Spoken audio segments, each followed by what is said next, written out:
The discovery was not one of grandeur, but of desperation. I was Dr. Aris Thorne, a xenolinguist, and my home, the generational ship Remembrance, was dying. For 300 years we had drifted in the cold dark between galaxies, our destination a faint promise in the databanks. Now, our fusion core was sputtering, a fatal arrhythmia in the heart of our steel and ice world. We needed a miracle, and instead, we found a tomb. The planet was a rogue world, torn from its sun eons ago and cast adrift. It had no name, only a catalog number, XR7. Our scanners had detected massive, regular structures on its surface, anomalies of heat in a world of absolute zero. It was a long shot, a chance to find materials or technology that could save us, but it was our only shot.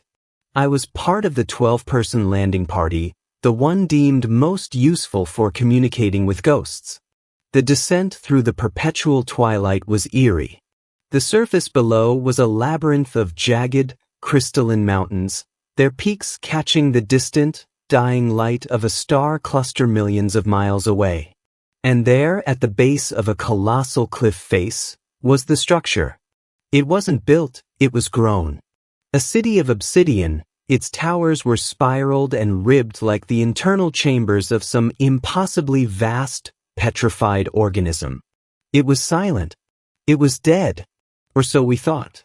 We landed on a plaza of seamless black stone, our boots crunching on a fine, crystalline dust that wasn't ice. The air was thin and toxic, but our suits would hold. As we moved toward a central tower, a cyclopean structure that pulsed with the faintest residual warmth, we began to find them. The XR7ANS. They were humanoid in the loosest sense, tall, slender, with limbs too long and joints that bent in unexpected ways. Their skin was the color of weathered bronze, and their faces were dominated by large, dark eyes that held no pupil, only depth. They were frozen, not in ice, but in a state of suspended animation. Hundreds of them, standing in silent alcoves along the plaza's edge, like statues in a mausoleum. Captain Vance, a pragmatic soldier, ordered us to focus on the technology. Leave the xenoanthropology for later, Thorne. Find us a power source. We entered the tower. Inside, the air was still and heavy. The walls were covered in flowing, organic script. My life's work, wasted on a dead language. We moved deeper, past chambers filled with incomprehensible devices, until we reached a vast, circular hall. At its center, on a dais of polished jet, was a throne. And on that throne sat the largest of them all. She was easily 8 feet tall, her form draped in what looked like woven metal. A crown of intricate, bone-like spurs grew from her head, and her long-fingered hands rested on the arms of the throne. But unlike the others, she wasn't frozen. Her massive, dark eyes were open, and they were fixed on me. A low hum filled the chamber. My suit's sensors went haywire, registering a surge of energy unlike anything we had. The other members of the team raised their weapons, but the captain held up a hand. The queen on the throne stirred. It was a slow, creaking motion, as if she were waking from a sleep of millennia. She lifted one hand from the armrest, the movement fluid yet impossibly heavy with age. Her long, elegant finger extended, pointing directly at me through the visor of my helmet. Her lips, a thin, bloodless line, parted. She spoke 2 words. Vethna Kor. The sound was not a vibration in the thin air, but a resonance directly in my skull.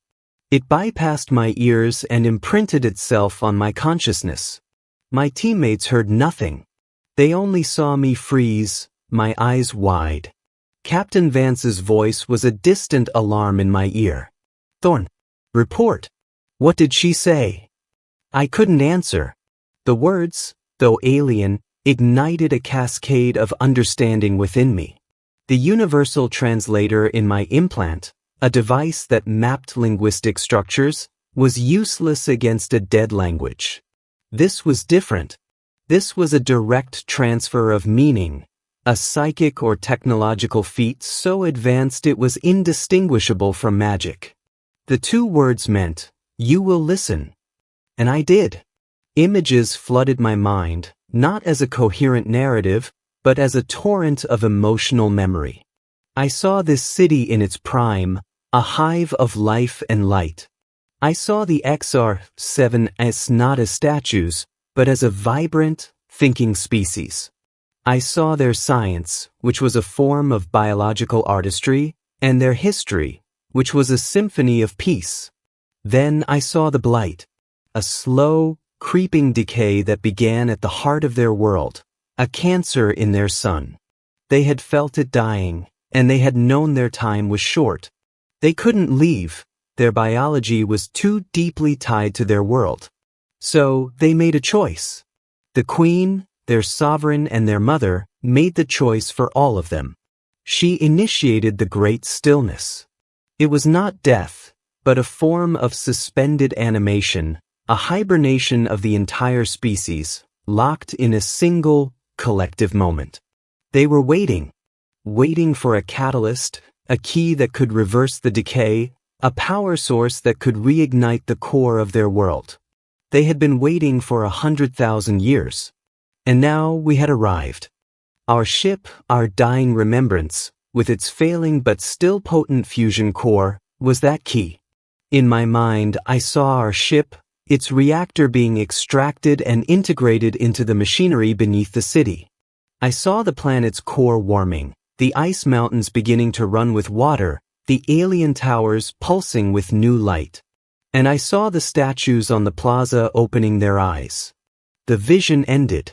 The queen was still staring at me, her expression unreadable, but her eyes held a profound, ancient weariness. She hadn't asked.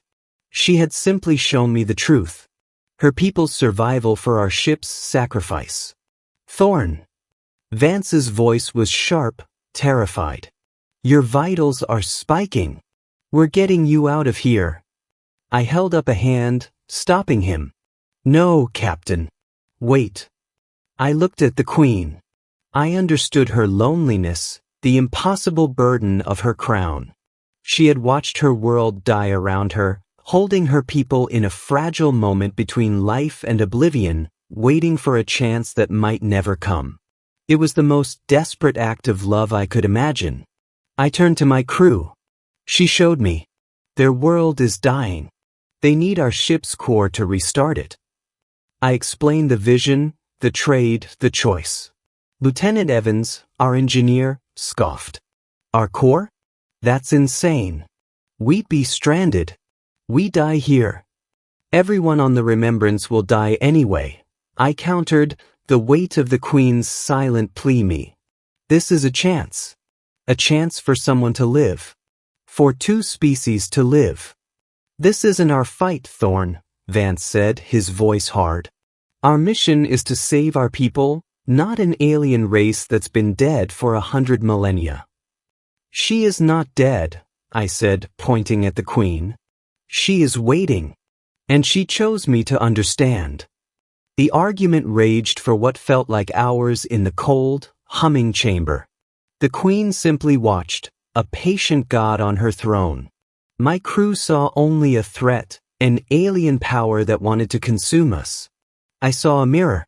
We were both species, clinging to the edge of extinction, terrified of the dark. We had a choice, to die in the cold loneliness of space, or to die so that another light could flicker back on.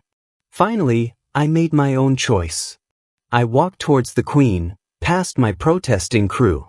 I stood before her, a tiny figure in a white environmental suit before an 8-foot-tall monarch from the dawn of time. I looked into her depthless eyes and nodded. I didn't have her power of direct thought transfer, but I hoped she could see my meaning in my posture, in the one human gesture I could offer. I knelt. Behind me, I heard Vance curse, the sound of a weapon being raised, and then a long, defeated sigh. He understood, as a soldier, the power of a choice made. There was no fight. There was only acceptance. The queen slowly rose from her throne. She descended from the dais and stood over me. She placed a hand on my head, her touch light, yet I felt it through the suit, a warmth, an energy. Then she turned and began to walk, not towards me, but towards the entrance of the tower, towards the dark plaza where her people stood frozen. The rest of my team, silent and awestruck, followed. I watched her go, the weight of her touch a new, strange energy in my bones. She was going to prepare her world for its rebirth. And our ship, the Remembrance, would be its midwife. I remained on the dais, the fate of my species sealed by my own hand. It wasn't a betrayal. It was a completion. We had spent 300 years searching for a new home. We had finally found one. It just wouldn't be ours. I closed my eyes and sent a message back to the ship, a message of calm, of purpose, of a different kind of survival. When I opened them, the hull was empty. I was alone with the hum of a waking world. She had pointed at me and said 2 words, and in doing so, had given me a choice that was no choice at all. It was simply the right thing to do. In the heart of a dead world, with an alien queen, I had finally understood the true meaning of a lifeboat. It wasn't about who gets to live. It's about making sure life itself, in any form, gets another chance.